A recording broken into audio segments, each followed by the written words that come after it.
Assalamu alaikum jama'a, sunana Mustapha Bulama. Ni ɗan jarida ne mai zanen barkwanci a jaridan Daily Trust Newspaper.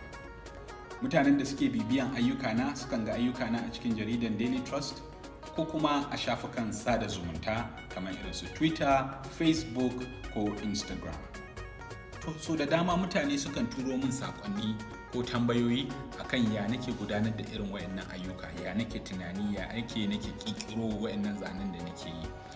To kuma nakan yi ƙoƙari in ba mutane ansa jifa-jifa akan hanyoyi da nake bi domin in fito da irin wayannan zanen. To amma sai na ga cewa abu ne mai wahala yanayin ayyukana da sauransu in dinga bi kowa ina ba shi ansa, kowa ina ba su ansa akan yanda nake zanen. Sai na ce to me zai hana in ɗan haɗa takaitattun videos wanda mutum zai iya shiga kamar a shafin YouTube, shafina na YouTube domin ya ga yanda nake yin irin wayannan ayyuka.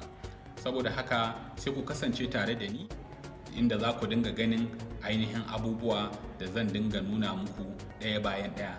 Duk da dai ba zan tsawaita ba, takaitattu zan yi, amma idan mutum yana son ƙarin bayani ko kuma yana da wani shawara ko wani bayani nasa da yake so yi, zai iya sakawa a comment section a ƙasa kenan.